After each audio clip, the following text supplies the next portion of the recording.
सौरव जोशी, जो कि इंडिया के सबसे बड़े ब्लॉगर्स में से एक है और अभी कुछ टाइम पहले उन्होंने अपनी शादी का अनाउंसमेंट किया है, जो कि नॉर्मल बात, सबकी शादी होती है और ये सबकी जिंदगी का एक खास पल होता है और उनके जो फैंस हैं वो भी इस मोमेंट को लेकर काफी एक्साइट। लेकिन इसी एक्साइटमेंट के साथ एक और बात भी चर्चा का विषय बन गई। उनकी जो वाइफ है वो कौन है, कैसी दिखती है? सिंपल बोलो तो फेस रिवील। अपने ब्लॉग्स में सौरव ने खुद ये बात बताई है कि उनकी वाइफ का फेस सिर्फ शादी के बाद ही दिखाया जाएगा। तब तक के लिए सिर्फ उनकी आवाज और शॉपिंग के कुछ ब्लॉग्स ही देखने को मिले। कभी कभी वो सौरव के साथ शॉपिंग पे जाती हैं, कभी घर पर दिखाई दे, लेकिन हमेशा चश्मे और मास्क से अपना चेहरा ढककर। और बस यही मिस्ट्री देखकर लोगों ने अपने अपने गेस करना शुरू और सोशल मीडिया पर फेक वीडियोस बनाने लगे।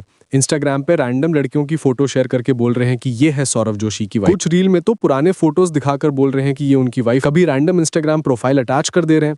ऐसे रूमर्स ने क्यूरियोसिटी को और भी ज्यादा बढ़ा। एक नया नाम सबसे ज्यादा चर्चा में आया, प्रिया धापा। सोशल मीडिया पर बहुत से लोगों ने गेस करना शुरू कर दिया कि शायद वही सौरव जोशी की होने वाली वाइफ। बातें इस तरह शुरू हुई कि सौरव के एक ब्लॉग में उनकी वाइफ के हाथ में काला लाल धागा नजर आया था और उसी के बेस पे लोगों ने प्रिया धापा का रक्षाबंधन वाला ब्लॉग पकड़ लिया, जिसमें उनके हाथ पर भी वैसे ही काला लाल धागा देखने को मिला। और बस दोनों तस्वीरें साइड बाय साइड रखकर इंटरनेट पर गेस करना और तेज। कई लोगों को यह लगने लगा कि मास्क और चश्मे के पीछे जो लड़की सौरव के साथ दिख रही वही प्रिया धापा। लेकिन असली बात कुछ और ही है। रियलिटी यह है कि सौरव ने अपने ब्लॉग में खुद ये बात क्लियर कर दिया था कि जिस भी लड़की से वो शादी कर रहे हैं उसे अब तक किसी ने भी सोशल मीडिया पर देखा ही नहीं है। मतलब ना वो उनके पुराने वीडियोस में कभी आई हैं, ना ही किसी म्यूजिक वीडियो या कोलैब। और आप सबको तो पता ही होगा कि प्रिया धापा तो उनके साथ पहले से ही मल्टीपल व्लॉग्स और म्यूजिक वीडियोस में दिख चुकी हैं। इसलिए ये क्लेम कि सौरव की वाइफ प्रिया धापा है, बिल्कुल। कुछ लोग कनिका को भी सौरव की वाइफ बोल रहे हैं और जो सौरव ने क्लेम किया है उसके हिसाब से कनिका भी उनकी वाइफ नहीं हो सकती है।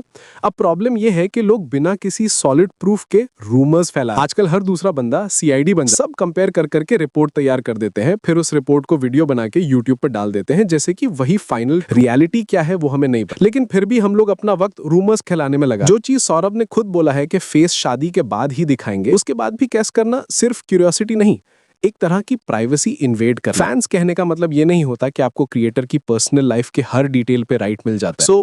जो सबसे बड़ी बात है वो ये है कि हम सबको थोड़ा पेशेंस रखना चाहिए। सौरव ने जब प्रॉमिस किया है कि फेस रिवील शादी के बाद ही, तब तक वेट करना ही सबसे सही। अपना ओपिनियन क्या लगता है जरूर कमेंट में बताना। क्रिएटर की प्राइवेसी का रिस्पेक्ट करना चाहिए या फिर उनकी पर्सनल लाइफ में दखल देना ठीक है?